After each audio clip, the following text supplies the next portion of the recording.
Hey guys, in this video I'm going to show you how to speed up enlistment in Whiteout Survival. If you find this video helpful, please consider to like this video and subscribe to my channel. In saying that, let's just jump straight into the video.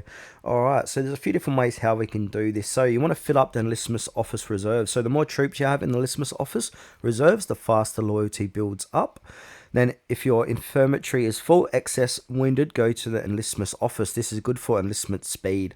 Now, 2, keep loyalty spent. So don't let loyalty sit maxed out. When your loyalty balance is too high, the game slows you down how quickly you earn more. Use your loyalty and often to keep enlistment speed at maximum.